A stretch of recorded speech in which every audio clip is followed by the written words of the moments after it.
with Gina Marie. I'm Gina, and I'm back from break, finally, and I hope all is well with you. Thank you for joining us for your first time, or maybe it's your 100th. Right here, you can just settle in, because this is your safe place. We're all here because we love classic stories, and I think most of us, if not all of us, very much respect the talent of the award-winning authors who created those stories. Your comments, your likes, and your wonderful subscriptions prove that. Thank you. Today, I have for you a story from one of our most enthralling writers, British-born Graham Greene. Actually, Henry Graham Greene. He was regarded as one of the leading novelists of the 20th century. And you know, as I was catching up on him, we've done at least 2 other episodes featuring his work, episode 239 and 256. I discovered he has something interesting in common with many well-known people. I'm only going to name a few. Actors Richard Burton, Audrey Hepburn, authors Alistair MacLean, James Joyce, scientist Sir Humphrey Davy, the wonderful designer Coco Chanel, and singer Robert Palmer. Now, what does Graham Greene have in common with them? They all died in Switzerland. Okay, I guess if you've got to go, that's definitely the place. Fortunately, there's more to Graham Greene than that. And no, he is not the wonderful actor Graham Greene, spelled exactly the same way, who starred with Kevin Costner in Dances with Wolves. But another movie does come to mind concerning our Mr. Greene. Well, anyway, more in a minute about that.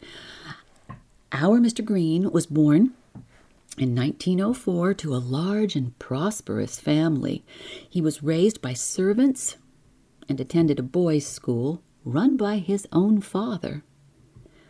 All right, now, have you seen the 1971 film Harold and Maude?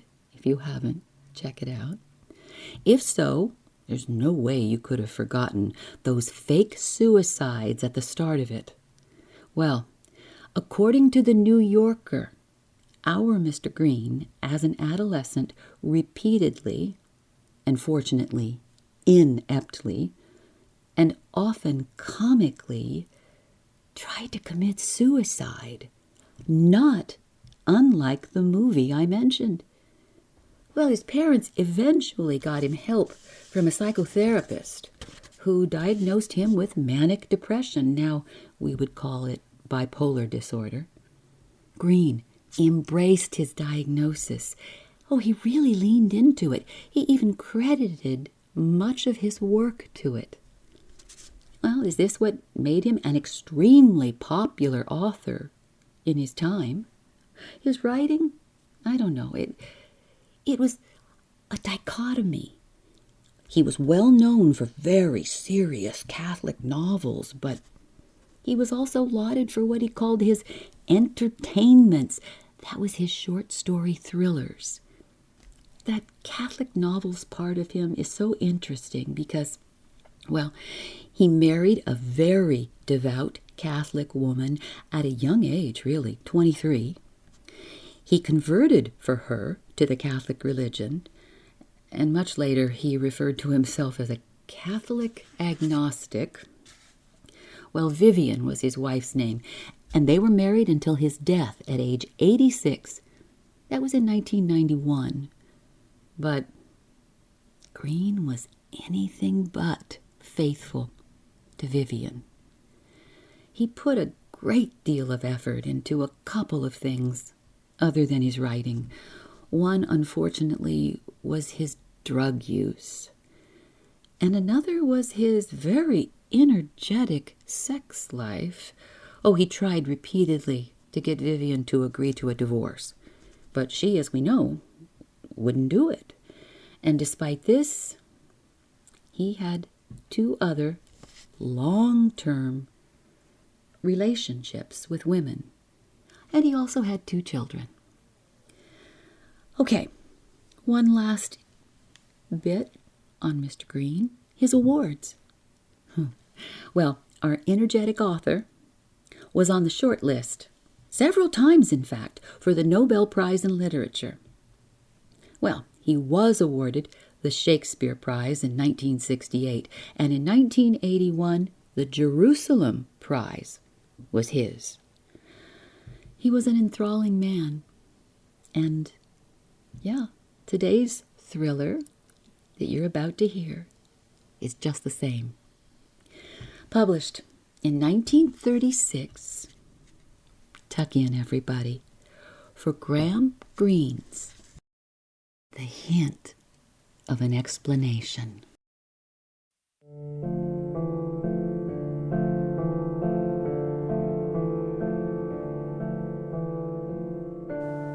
A long train journey on a late December evening in this new version of peace is a dreary experience.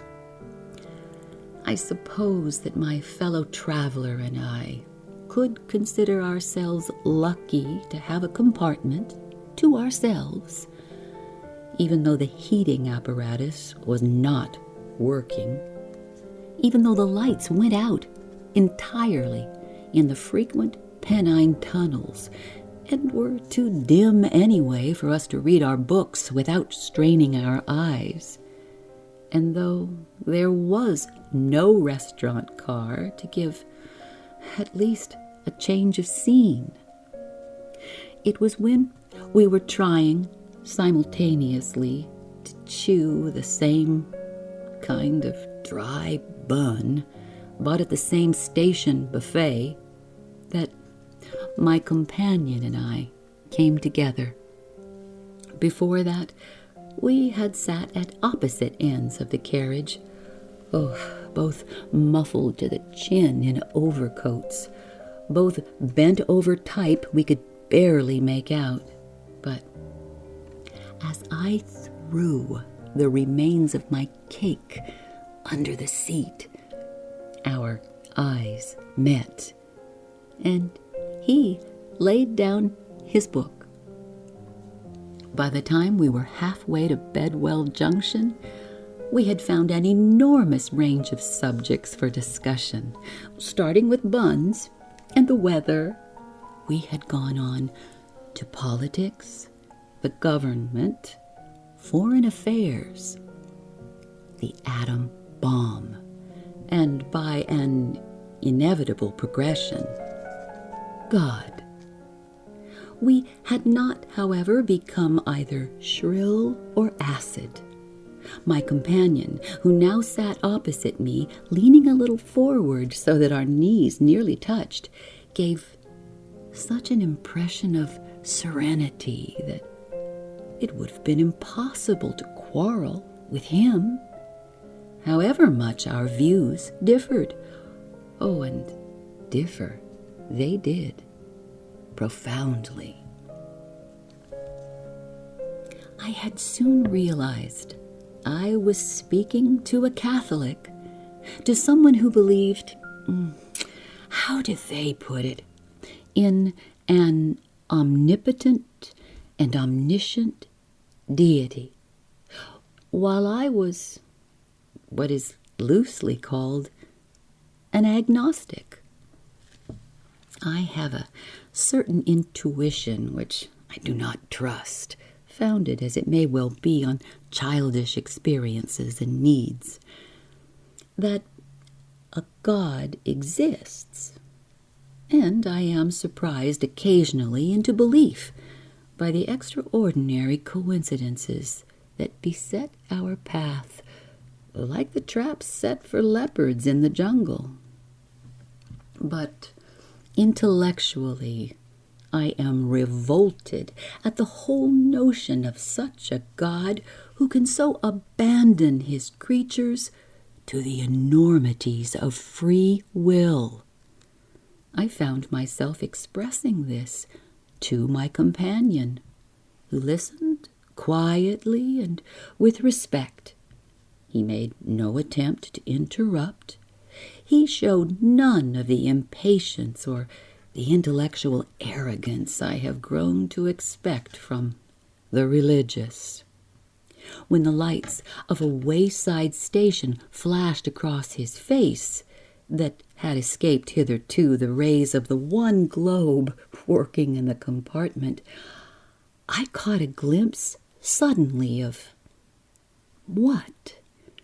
I stopped speaking, so strong was the impression. I was carried back 10 years to the other side of the great useless conflict, to a small town, Gisors, in Normandy. I was again, for a moment, walking on the ancient battlements and looking down across the gray roofs, until my eyes, for some reason, lit on one gray, stony back, out of the many, where the face of a middle-aged man was pressed against a window pane. Oh, I suppose that face has ceased to exist now, just as I believe the whole town, with its medieval memories, has been reduced to rubble.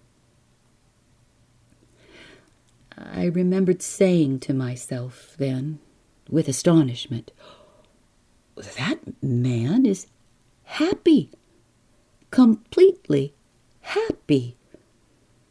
I looked across the compartment at my fellow traveler, but his face was already again in shadow. I said weakly, "When you think what God, if there is a God, allows, it's not merely the physical agonies, but think of the corruption even of children." He said, "Our view is so limited," and I was disappointed at the conventionality of his reply. He must have been aware of my disappointment. It was as though our thoughts were huddled as closely as ourselves for warmth, for he went on, "Of course, there is no answer here. We catch hints." And then the train roared into another tunnel, and the lights again went out. It was the longest tunnel yet. We went rocking down it, and the cold seemed to become more intense with the darkness, like an icy fog. Perhaps when one sense of sight is robbed of sensation, the others grow more sensitive. When we emerged into the mere gray of night, when the globe lit up once more, I could see that my companion was leaning back on his seat. I repeated his last words as a question. "Hints? Oh, well, they mean very little in cold print or cold speech," he said, shivering in his overcoat. "And they mean nothing at all to a human being other than the man who catches them. They are not scientific evidence, or evidence at all for that matter. Events that don't somehow turn out as they were intended, by the human actors, I mean, or by the thing behind the human actors. The thing, well, the word Satan is so anthropomorphic." Oh, I had to lean forward now. I wanted to hear what he had to say. I really am, God knows, open to conviction. He said, one's words are so crude, but I sometimes feel pity for that thing. It is so continually finding the right weapon to use against its enemy, and the weapon breaks in its own breast. It sometimes seems to me so powerless. You said something just now about the corruption of children.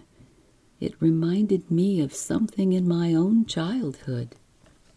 You were the first person, except for one, that I have thought of telling it to, perhaps because you are anonymous. It's not a very long story, and in a way, it's relevant. I said, I'd like to hear it.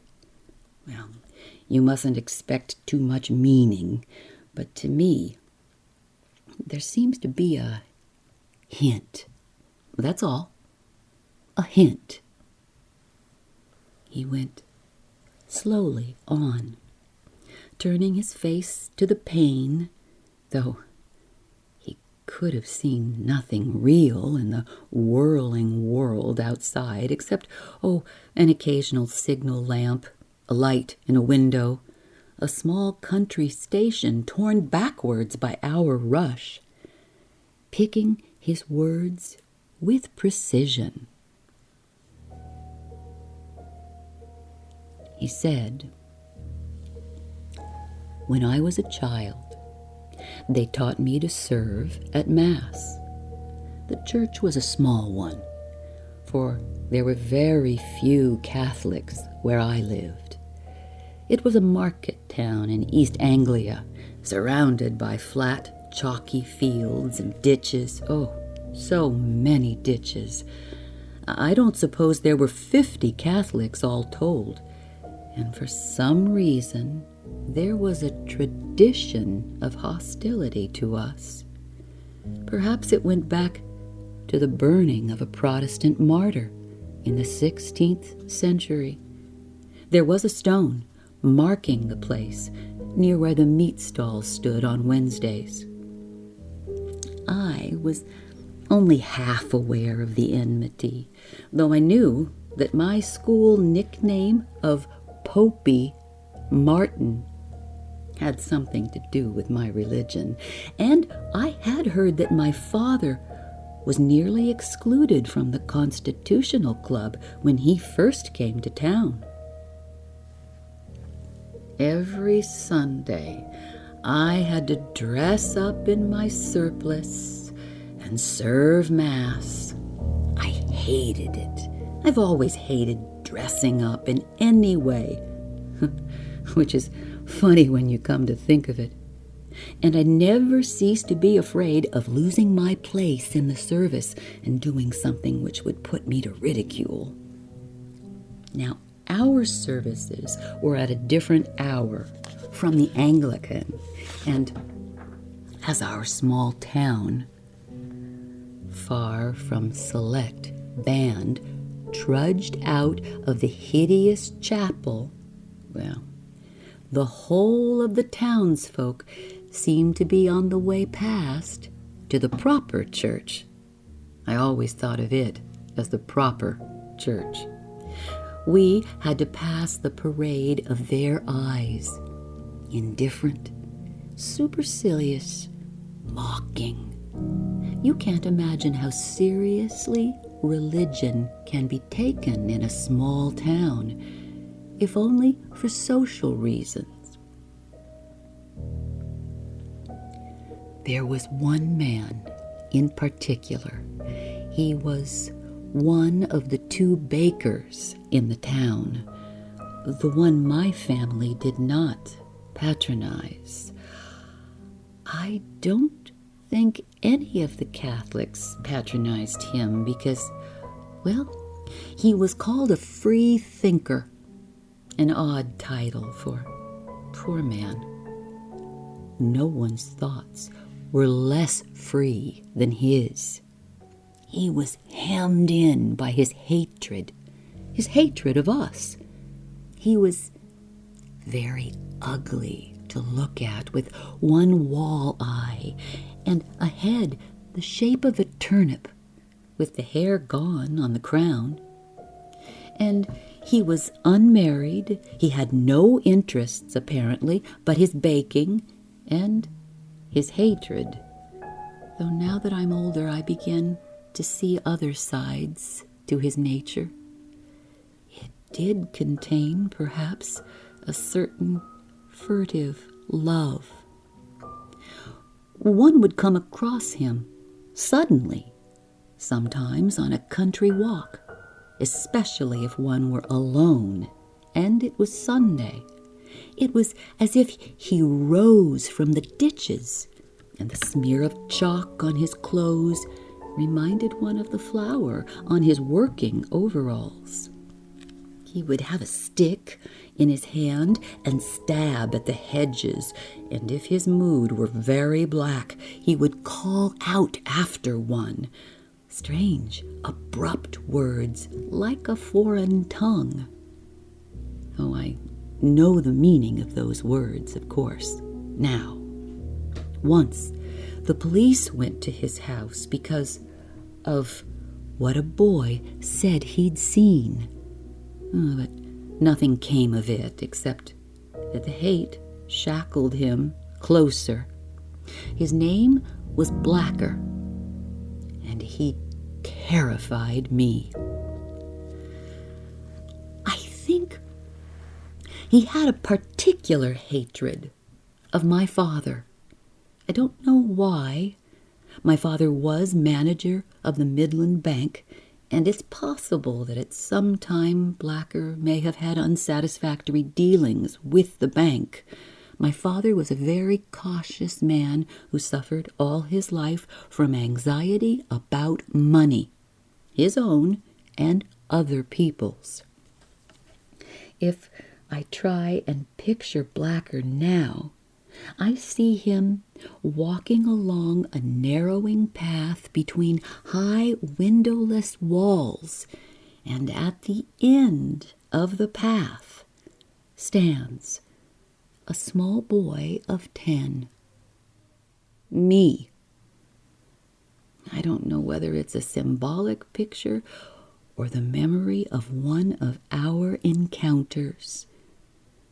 Our encounters somehow got more and more frequent. Now, you talked just now about the corruption of children. That poor man was preparing to revenge himself on everything he hated. My father, the Catholics, the God whom people persisted in crediting, and that by corrupting me. He had evolved a horrible and ingenious plan. I remember the first time I had a friendly word from him.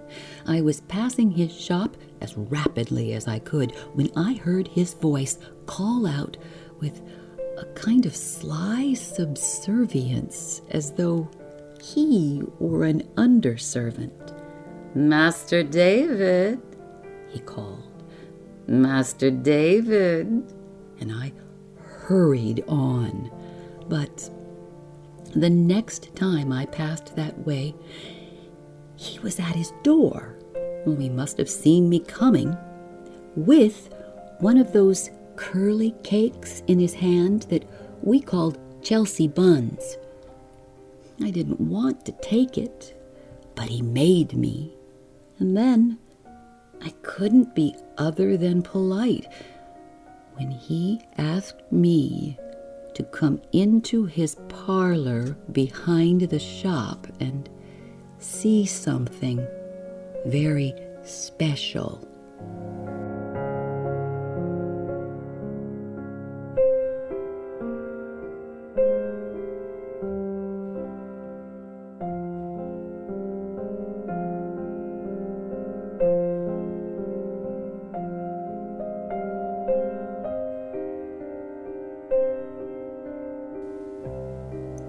Stay with me.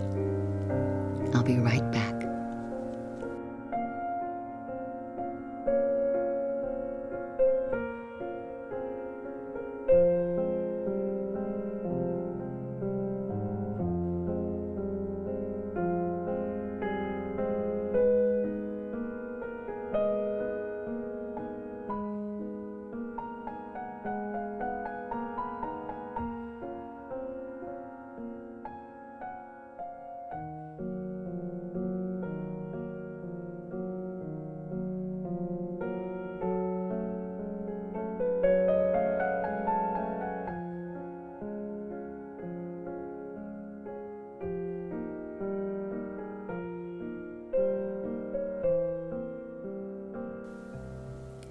The next time I passed that way, he was at his door.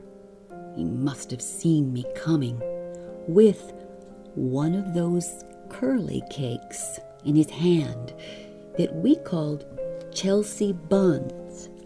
Now, I didn't want to take it, but he made me, and then I couldn't be other than polite when he asked me to come into his parlor behind the shop and see something very special.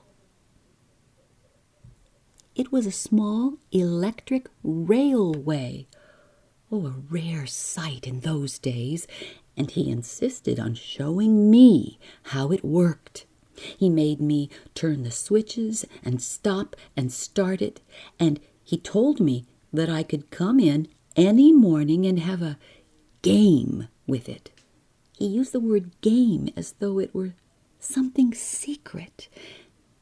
And it's true that I never told my family of this invitation, and how, perhaps twice a week those holidays, the desire to control that little railway became overpowering, and looking up and down the street to see if I were observed, I would dive into his shop.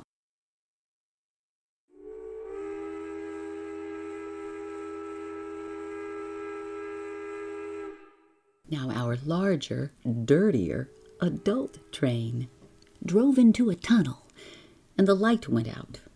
We sat in the darkness and silence, with the noise of the train blocking our ears like wax.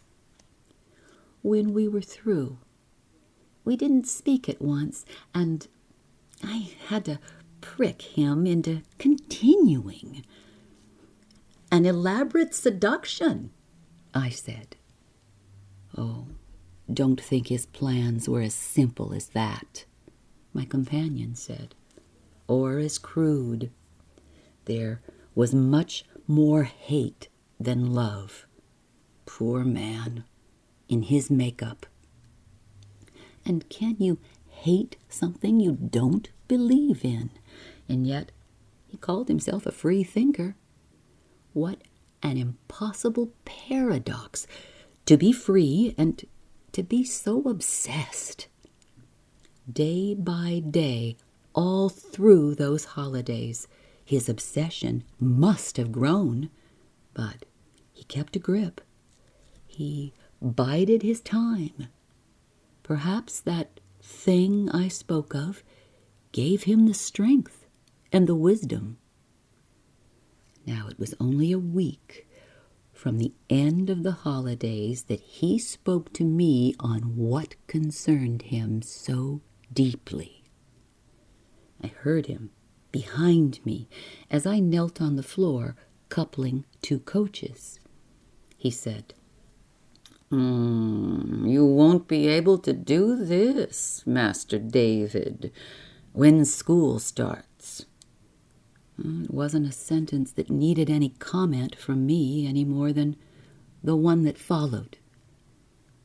"You ought to have it for your own, you ought."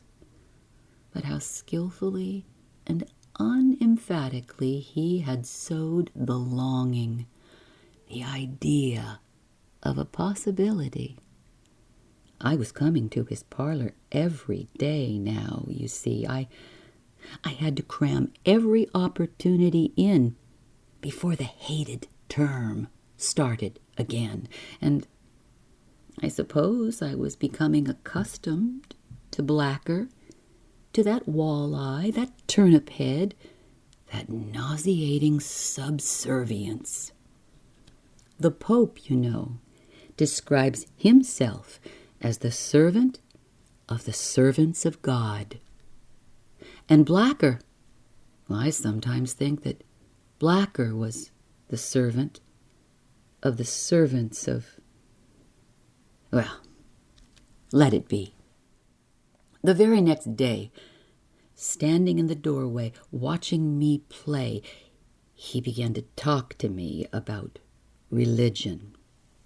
He said, with what untruth even I recognized, how much he admired the Catholics. He wished he could believe like that, but how could a baker believe? He accented a baker, as one might say a biologist. And the tiny train spun round the gauge track, and he said, I can bake the things you eat just as well as any Catholic can, and disappeared into his shop. Well, I hadn't the faintest idea what he meant. Presently he emerged again, holding in his hand a little wafer. Here, he said, eat that and tell me. When I put it in my mouth, I could tell that it was made in the same way as our wafers for communion. He had got the shape a little wrong, that was all. And I felt guilty and irrationally scared. Tell me, he said, what's the difference? Difference? I asked. Now, isn't that just the same as you eat in church? I said smugly, It hasn't been consecrated. He said, do you think if I put 2 of them under a microscope, you could tell the difference? But even at 10, I had the answer to that question. No, I said, the accidents don't change, stumbling a little on the word accidents, which had suddenly conveyed to me the idea of death and wounds. Blacker said with sudden intensity, oh, how I'd like to get one of your ones in my mouth, just to see. It may seem odd to you, but this was the first time that the idea of transubstantiation, the change of bread into the body of Christ, really lodged in my mind. I had learned it all by rote. I had grown up with the idea. The Mass was as lifeless to me as the sentences in De Bello Gallico. Communion, a routine, like a drill in the schoolyard. But here, suddenly, I was in the presence of a man who took it seriously. As seriously as the priest, who naturally one didn't count. It was his job. I felt more scared than ever. He said, it's all nonsense, but I'd just like to have it in my mouth. You could if you were a Catholic, I said naively. He gazed at me with his one good eye like a cyclops. He said, you serve at Mass, don't you? Well, it would be easy for you to get at one of those things. I tell you what I'd do. I'd swap this electric train for one of your wafers. Consecrated, mind. It's got to be consecrated. I could get you one out of the box, I said. I think I still imagine that his interest was a baker's interest, to see how they were made. "Oh, no," he said. "I want to see what your God tastes like." "Oh, I couldn't do that." "Not for a whole electric train, just for yourself? You wouldn't have any trouble at home. I'd pack it up and put a label inside that your dad could see, for my bank manager's little boy from a grateful client. He'd be pleased as punch with that." Now that we are grown men, it seems a trivial temptation, doesn't it? But try to think back to your own childhood. There was a whole circuit of rails there on the floor at our feet, straight rails and curved, and a little station with porters and passengers, a tunnel, a footbridge, a level crossing, 2 signals, buffers, of course, and above all, a turntable. The tears of longing came into my eyes when I looked at the turntable. It was my favorite piece. It looked so ugly and practical and true. I said, weakly, "I wouldn't know how." Oh, how carefully he had been studying the ground. He must have slipped several times into Mass at the back of the church. It would have been no good, you understand, in a little town like that, presenting himself for communion. Everybody there knew him for what he was. He said to me, "When you've been given communion, you could just put it under your tongue a moment. He serves you and the other boy first, and I saw you once go out behind the curtain straight afterwards. You'd forgotten one of the little bottles." "The cruet," I said. "Pepper and salt." He grinned at me jovially, and I looked at the little railway which I could no longer come and play with when the term started. I said, "You'd just swallow it, wouldn't you?" "Oh, yes," he said, "I'd just swallow it." Somehow, I didn't want to play with that train any more that day. I got up and made for the door, but he detained me, gripping my lapel. He said, "This will be a secret between you and me. Tomorrow's Sunday. You come along here in the afternoon, put it in an envelope, and post it to me. Monday morning, the train will be delivered, bright and early." "Not tomorrow," I implored him. "I'm not interested in any other Sunday," he said. "It's your only chance." He shook me gently, backwards and forwards. "It will always have to be a secret between you and me," he said.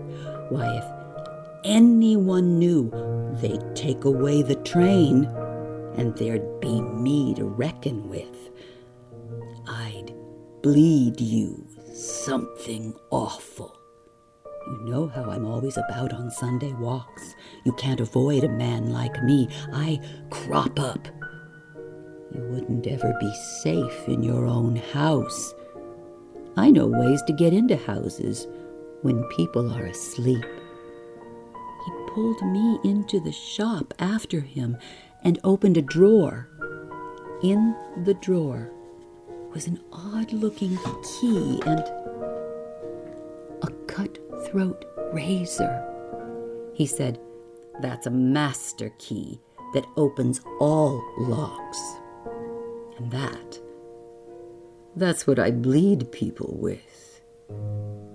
And then he patted my cheek with his plump, floury fingers and said, "Forget it. You and me are friends." That Sunday Mass stays in my head, every detail of it, as though it had happened only a week ago. From the moment of the confession to the moment of consecration, it had a terrible importance. Only one other Mass has ever been so important to me, perhaps not even one, for this was a solitary Mass which would never happen again. It seemed as final as the last sacrament when the priest bent down and put the wafer in my mouth where I knelt before the altar with my fellow server. I suppose I had made up my mind to commit this awful act, for you know to us it must always seem an awful act. From the moment when I saw Blacker watching from the back of the church. He had put on his best black Sunday clothes, and as though he could never quite escape the smear of his profession, he had a dab of dried talcum on his cheek, which he had presumably applied after using that cutthroat of his. He was watching me closely all the time, and I think it was fear of that terrible, undefined thing called bleeding, as much as covetousness, that drove me to carry out my instructions. My fellow server got briskly up, and taking the paten, preceded Father Carey to the altar rail where the other communicants knelt. I had the host lodged under my tongue. It felt like a blister. I got up and made for the curtain to get the cruet that I had purposely left in the sacristy. When I was there, I looked quickly round for a hiding place and saw an old copy of the Universe lying on a chair. I took the host from my mouth and inserted it between two sheets, a little damp mess of pulp. Oh, and then I thought, perhaps Father Carey has put out the paper for a particular purpose, and he will find the host before I have time to remove it. And the enormity of my act began to come home to me when I tried to imagine what punishment I should incur. Murder is sufficiently trivial to have its appropriate punishment, but for this act the mind boggled at the thought of any retribution at all. I tried to remove the host, but it stuck clammily between the pages, and in desperation I tore out a piece of the newspaper and, screwing the whole thing up, stuck it in my trousers pocket. When I came back through the curtain, carrying the cruet, my eyes met Blacker's. He gave me a grin of encouragement and unhappiness. Yes, I am sure, unhappiness. Was it perhaps that the poor man was all the time seeking something incorruptible? I can remember little more of that day. I think my mind was shocked and stunned, and I was caught up, too, in the family bustle of Sunday. Sunday, in a provincial town, is the day for relations. All the family are at home, and unfamiliar cousins and uncles are apt to arrive, packed in the back seats of other people's cars. I remember that some crowd of the kind descended on us and pushed Blacker temporarily out of the foreground of my mind. There was somebody called Aunt Lucy with a loud, hollow laugh that filled the house with mechanical merriment, like the sound of recorded laughter from inside a hall of mirrors. And I had no opportunity to go out alone, even if I had wished to. When 6 o'clock came, and Aunt Lucy and the cousins departed, and peace returned. It was too late to go to Blacker's, and at 8 o'clock it was my own bedtime. I think I had half forgotten what I had in my pocket.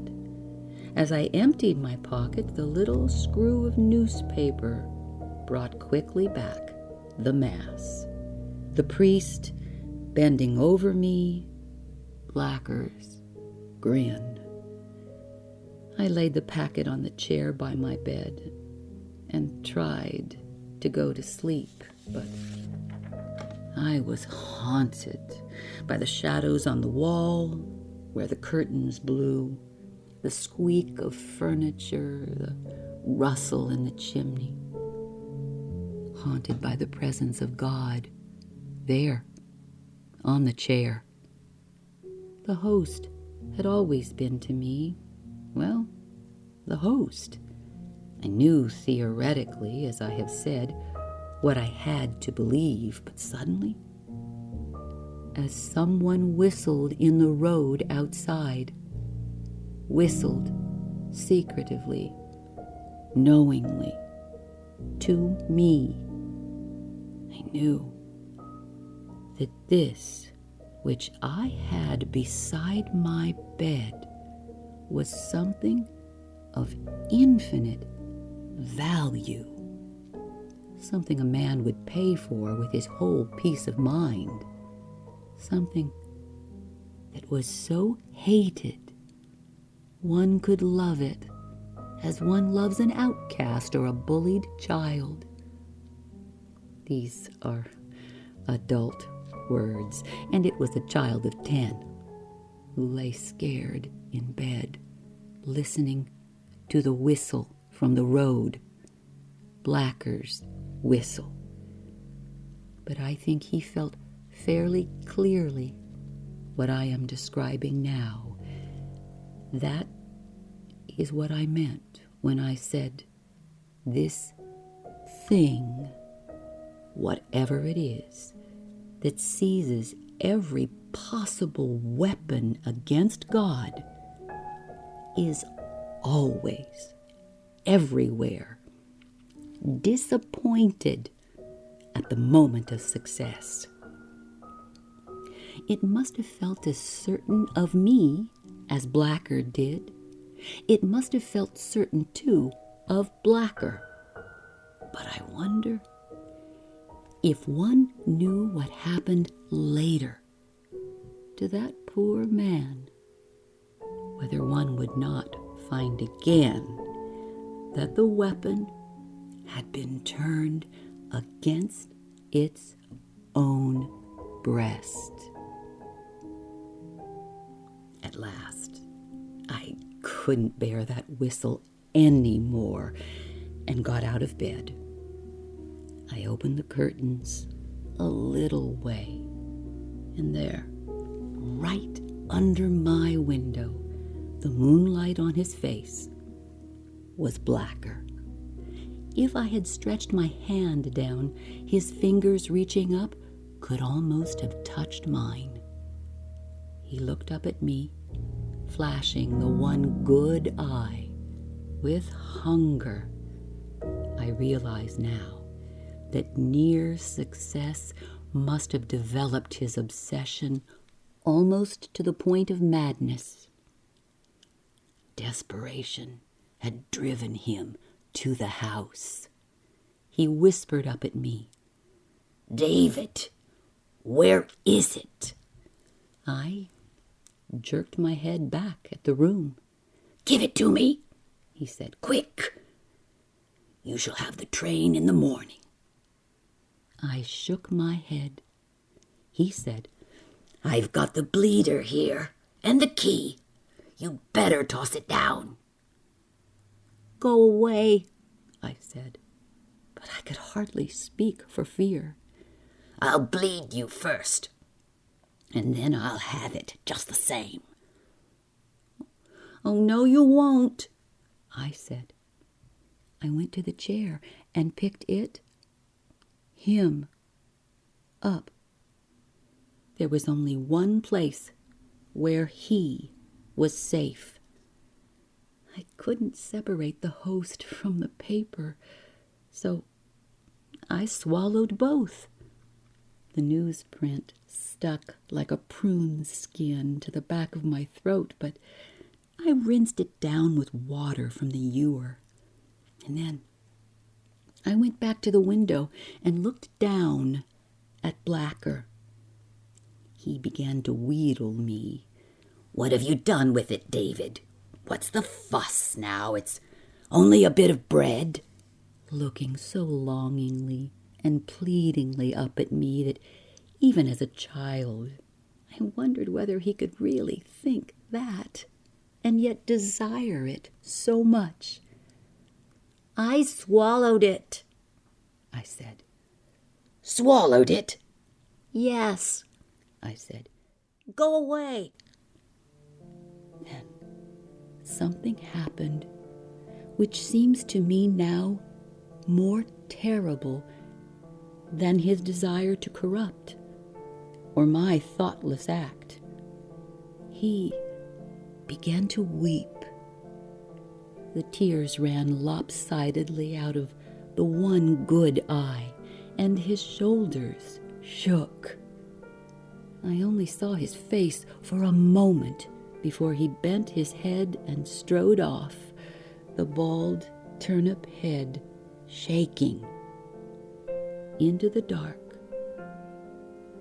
When I think of it now, it's almost as if I had seen that thing weeping for its inevitable defeat.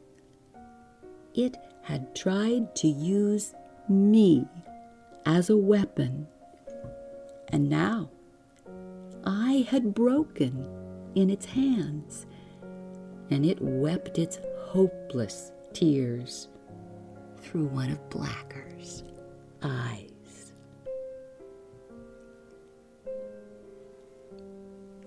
The black furnaces of Bedwell Junction gathered around the line. The points switched, and we were tossed from one set of rails to another.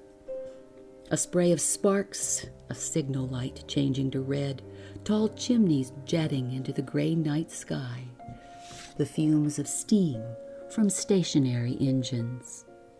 Half the cold journey was over. And now remained the long wait for the slow cross-country train.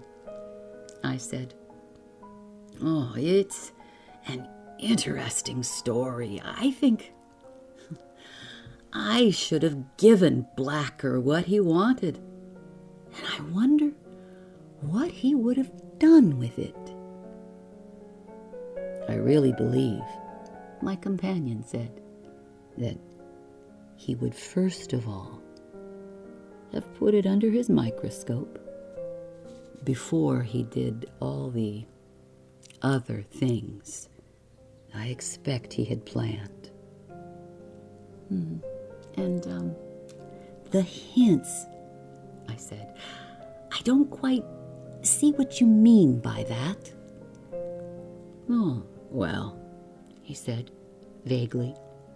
"You know, for me, it was an odd beginning, that affair, when you come to think of it. But I never should have known what he meant had not his coat, when he rose to take his bag from the rack, come open and disclosed the collar of a priest.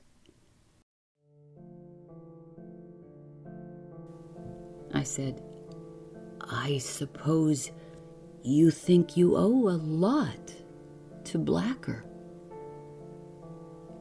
"Yes," he said. "You see, I'm a very happy man."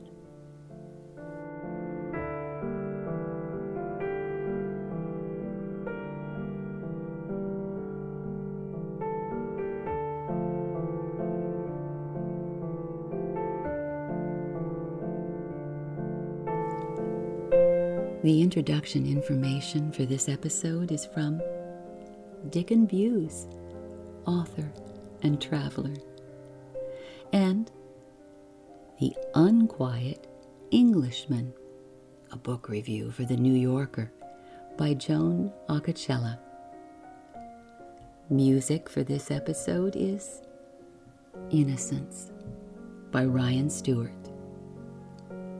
Claustrophobia by Lucas King, and Jealousy, also by Lucas King.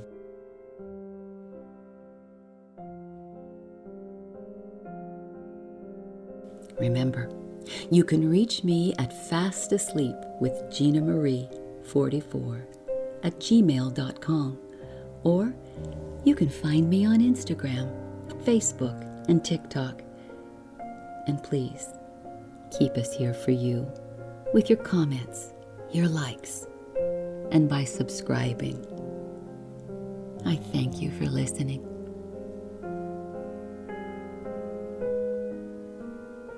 Keyword: swallowed. Good night.